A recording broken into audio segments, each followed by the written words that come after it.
When I was little, my absolutely favorite Disney movie was The Lion King. And I would like to share the book with you. So let's read The Lion King. Disney's The Lion King. The animals came from far and near across the dusty African plain. They came on padded paws and pounding hooves and flapping wings. Each beast, from the tiniest ant to the largest elephant, made its way to Pride Rock, for that was the home of the Lion King, and this was a special day in the Pride Lands. Today, Simba, the firstborn cub of King Mufasa and Queen Sarabe, would join the great circle of life. The animals took their places and bowed to King Mufasa. Then Rafiki, the wise baboon, stood at the edge of Pride Rock and held up the little cub for all to see. A great cry rose from all the animals. The elephants trumpeted, the zebras whined, and the birds sang with joy at the sight of Simba, the future Lion King. But one animal did not join in the joyous celebration. Scar, the king's jealous brother, stayed in his den. Later, Scar just laughed when the king's advisor Zazu, the hornbill, criticized him. Then the evil lion popped the bird into his mouth. Scar would have eaten Zazu if Mufasa hadn't come along just in time. Zazu wiped off his feathers and scolded, "As the king's brother, you should have been first in line at Simba's celebration." Scar's green eyes gleamed. "I was first in line until that little hairball was born.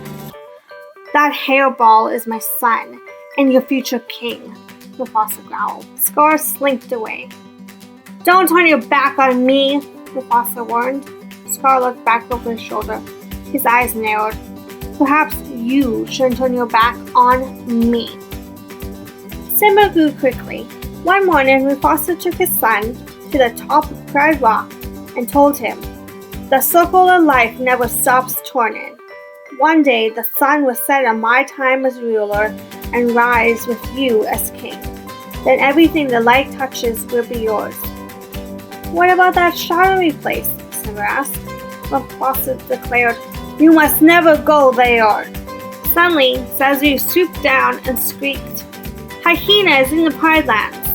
Mufasa frowned. "Zazu, take Simba home." "Aw, Dad, can I come?" Simba whined. Mufasa shook his mighty mane. Fighting savage hyenas was no job for a cub. Later, Simba asked his Uncle Scar about the shadowy place. An evil plan formed in Scar's mind. "Only the bravest lions go to the elephant graveyard," Scar told him. He knew the foolish cub would go there just to prove his bravery. Scar was right.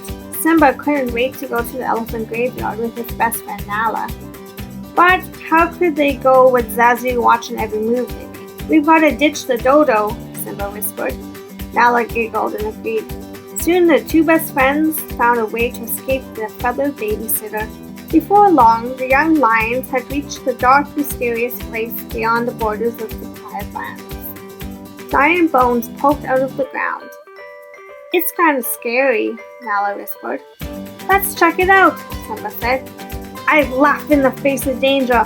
Ha ha ha!" "Hehehehe!" cackled three mean hyenas, Shanzi, Banzi, and Ed. "Look, boys, a king fit for a meal," Shanzi snickered. The cubs ran, but soon found themselves cornered. Simba stepped bravely in front of Nala and tried to roar. Roar! Roar! The hyenas laughed. Simba opened his mouth to try again. This time, the elephant bones rattled with a loud roar. The hyenas were confused, and so was Simba, until Mufasa sprung into view. The mighty lion chased around the hyenas. Zazu had seen the cubs in trouble and flown for help. Mufasa told Zazu to take Nala home. Then he scolded Simba for disobeying him. "Aw, Dad, I was just trying to be brave like you," Simba explained. Mufasa sighed. "Being brave doesn't mean you go looking for trouble, Simba. A good king is wise as well as brave." Simba suddenly felt very small. "We'll always be together, right, Dad?" Mufasa looked up at the starry sky and said, "The great kings of the past looked down on us from those stars.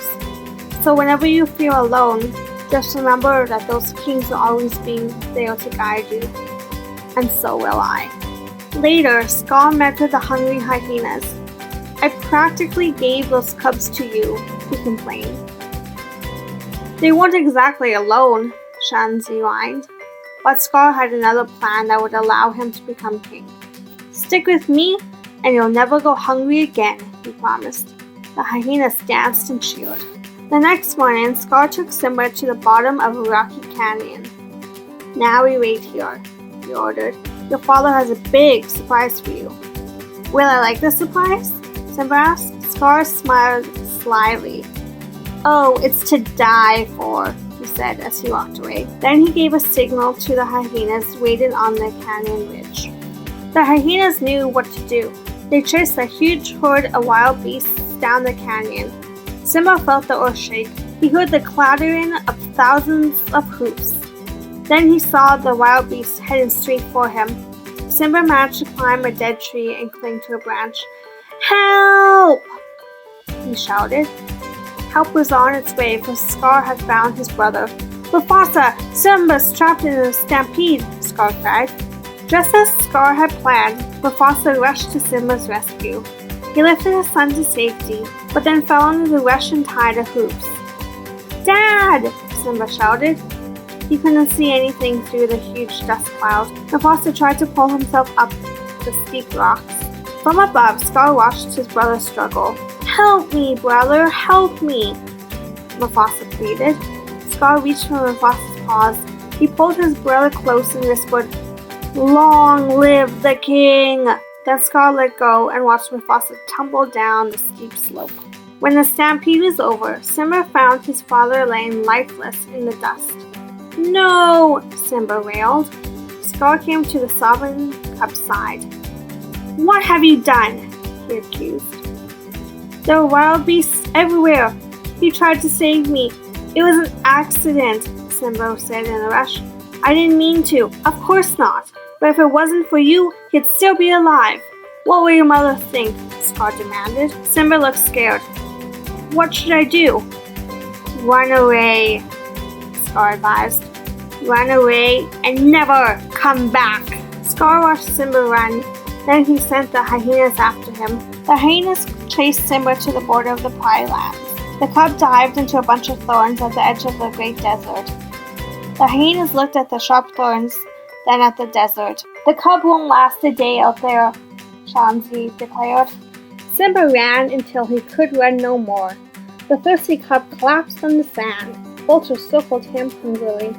But Timon the meerkat and his friend Pumbaa the warthog chased away the vultures. Simba woke up in the jungle home. "Where are you from?" Timon asked. Simba sighed. "It doesn't matter. I can't go back."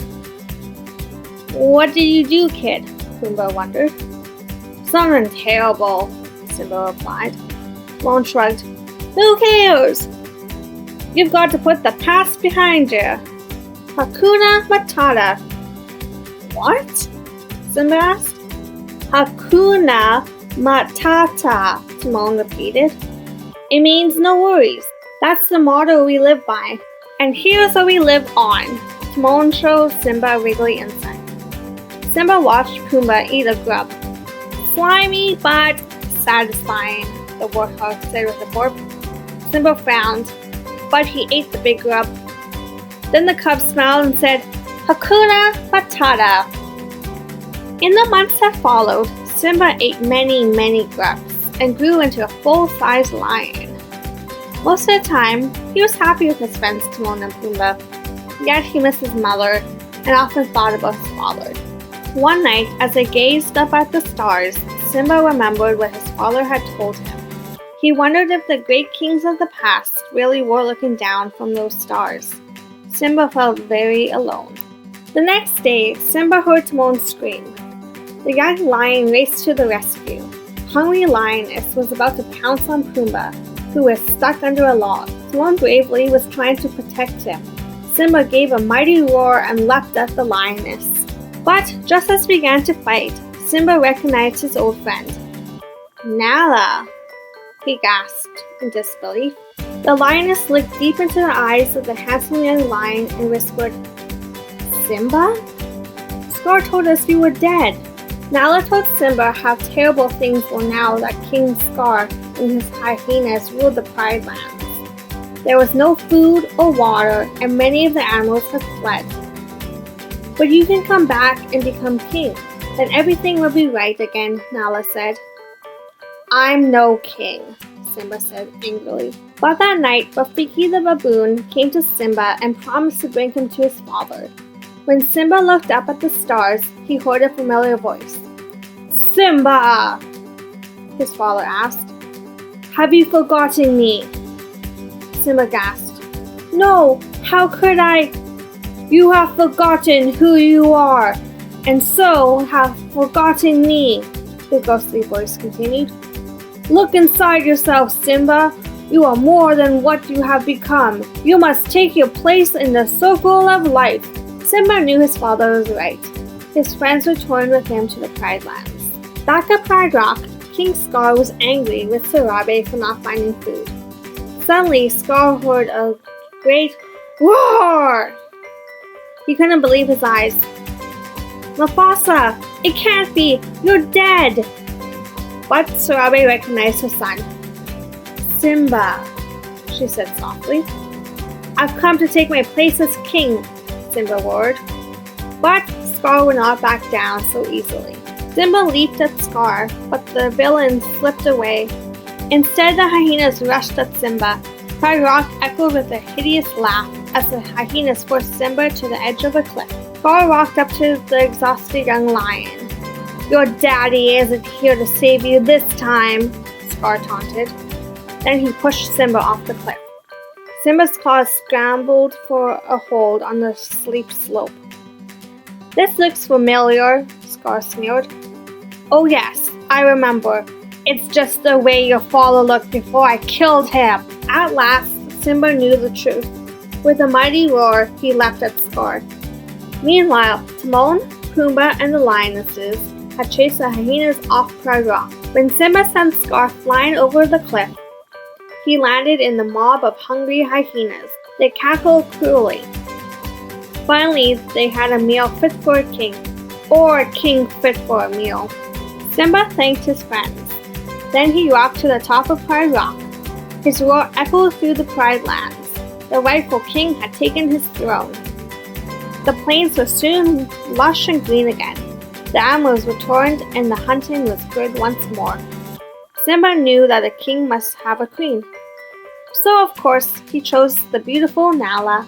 Before long, the animals again came from far and near across the dusty African plain. This time, they came to greet the firstborn cub of King Simba and Queen Nala. Wise old Rafiki stood at the edge of Pride Rock and held up the cub for all to see. The elephants trumpeted, the zebras whined for joy as the future Lion King joined the great circle of life. I really love The Lion King. What's your favorite Disney movie?